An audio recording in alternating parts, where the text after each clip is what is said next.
사랑 성도님들 반갑습니다. 좋은 화요일입니다. 이제 요한계시록 계속 살펴보고 있습니다. 이제 오늘부터는 뭐 이제 진짜 예수님의 모습도 우리가 잘 모를 것 같은 그런 모습으로 예수님의 모습이 막 나오니까 벌써부터 시작하자마자 막 이제 어렵게 느껴지는 장면이 나오거든요. 오늘 특별히 또 오늘 이 우리가 보고 있는 이 본문은 오늘 9절부터 20절까지 살펴보는데 크게 이제 세 부분으로 나누어지죠. 이제 요한이 자기를 소개하고 자기가 지금 어떤 상황에서 이 글을 쓰고 있는지에 대한 내용들을 이야기한 다음에 자기가 환상 중에서 본 예수님의 모습을 언급합니다. 그리고 나서 그 예수님께서 자기에게 하신 메시지가 무엇인지에 대한 이야기를 나누면서 이제 요 다음부터 이제 2장부터 바로 그 주님께서 본격적으로 주신 그 소아시아 일곱 교회에 대한 예언들이 본격적으로 나오게 되는 거죠. 그래서 이제 어떻게 보면 오늘 이 부분이 어제와 함께 어제는 이제 요한계시록 전체의 서론이었다면 오늘은 이 앞부분에 일곱 교회와 관련된 부분에 있어서의 서론이라고 할 수 있겠습니다. 한번 이렇게 시간을 가지고 조금 길게 요한계시록 구조 전체에 대한 이야기를 조금 하는 시간도 필요하겠다는 생각이 드는데 영양식에서는 쉽지 않지만 게다가 뭐 오늘도 한번 나눠보겠습니다. 오늘 여러분이 아마 궁금하신 부분들은 예수님의 모습을 기록해 놓은 그런 그 구체적인 장면들 있잖아요. 뭐 금초대의 의미라든지 예수님의 이제 모습들을 막 표현하면서 뭐 예수님 뭐 눈은 어떻고 입은 어떻고 예수님 머리카락은 어떻고 예수님 음성은 어떻고 발은 어떻고 막 이제 이런 얘기 무슨 옷 입고 계신지 이런 얘기들 나오거든요. 사실 그 얘기들은 사실 구약이랑 다 연결되어 있기 때문에 오늘 다 다루기는 쉽지 않습니다. 근데 제가 오늘 그걸 안 다루는 이유는 내일부터 다루게 될 소아시아 일곱 교회에서 예수님께서 자기를 소개하시는 그 장면들이 오늘 이 본문에서 나오고 있는 예수님의 모습과 오버랩이 돼요. 사실 뒤에 이제 일곱 교회를 심판하시고 격려하시는 그 예수님의 모습을 미리 이곳에서 보여주고 있는 거기 때문에 오늘은 그 부분은 스킵하려고 합니다. 오늘은 조금 이제 이 사도 요한이 어떤 상황에서 이 요한계시록을 썼는지 또 그때 주님의 모습은 어떤지에 대한 이야기를 짧게 나누고 기도했으면 좋겠는데요.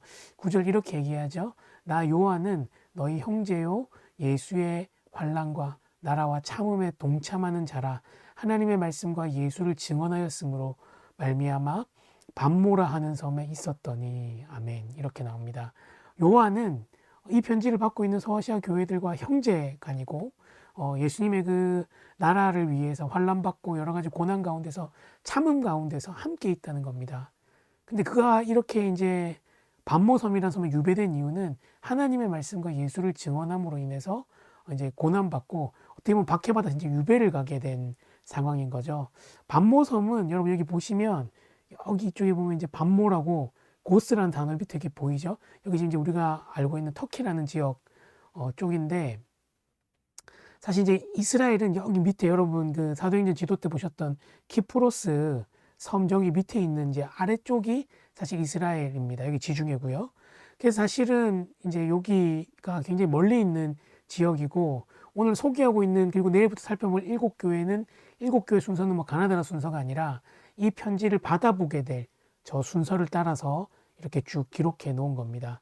어쨌든 이게 반모란 섬에 유배돼서 이스라엘과도 제법 거리가 있는 지역에서 그가 살고 있었던 거죠. 그래서 굉장히 이제 고통 가운데 아마 있었을 겁니다. 유배지니까 뭐 좋은 게 그렇게 많지 않았을 거잖아요. 근데 그때 10절에 보면 주의 날에 이건 주의를 가르칩니다. 신약에 딱 한 번 등장하는 단어인데 이건 학자들이 이제 예배하는 때에 이 요한에게 하나님의 말씀이 임했다고 생각하는 거거든요. 주의 날에 내가 성령에 감동되어 뇌 뒤에서 나는 나팔 소리와 같은 큰 음성을 들었다는 겁니다. 그러니까 어떻게 유배지에서도 주님의 날을 기억하면서 하나님을 예배하고 있을 때 주님께서 그에게 음성으로 말씀하시는 거죠. 그리고 환상으로 그분이 어떤 분이신지를 보여주시고 그분이 이제 말씀하시는데 구체적인 말씀은 이거죠.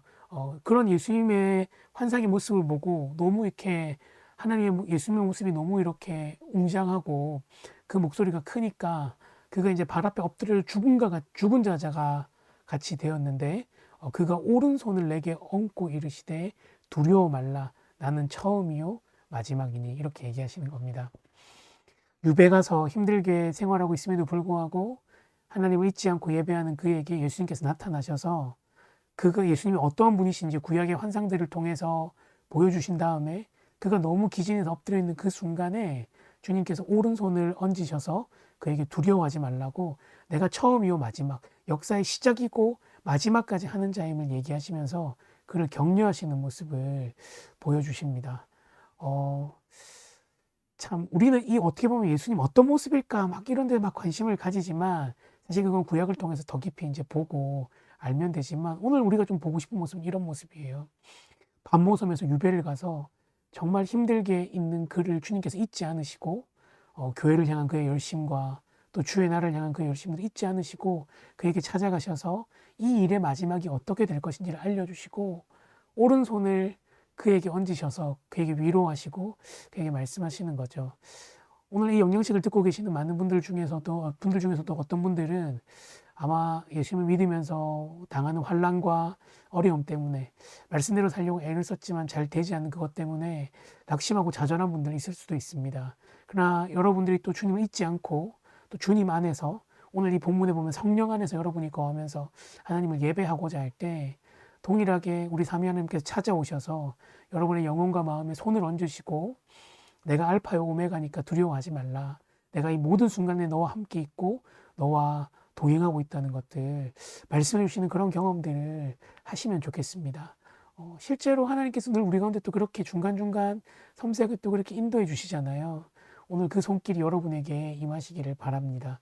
우리 기도할 때, 하나님 오늘도 새날 주셔서 감사합니다, 복음으로 인해서 고난받는 순간에도 하나님께서 함께 계심을 믿으면서 처음이요 나중이신 주님을 따르게 해달라고 한번 기도할 때, 오미셸 목사님이 부른 믿음에 믿음을 더하여라는 찬양 들으면서 기도했으면 좋겠습니다. 기도하겠습니다.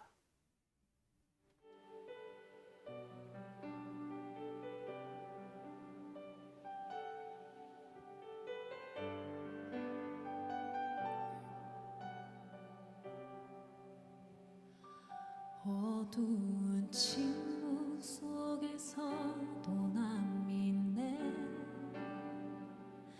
능하신 내 주님 일하고 계심을. 보이지 않아도 들리지 않아도 약속하신 대로 행하고 계시네. 하지만 그리 아니하셔도 믿네, 선하신 내 주님 나 사랑하심을. 나 바람 그대로 이루어지지 않아도 깊으신 뜻대로 예비해 두셨네. 믿음에 믿음을 더하여 주님의 크신 손 붙들리 나들이 고백해 주 사랑합니다. 마침내 주 얼굴 볼 때에 그 품에 가득 난 일이 나들이 고백해 주 사랑합니다.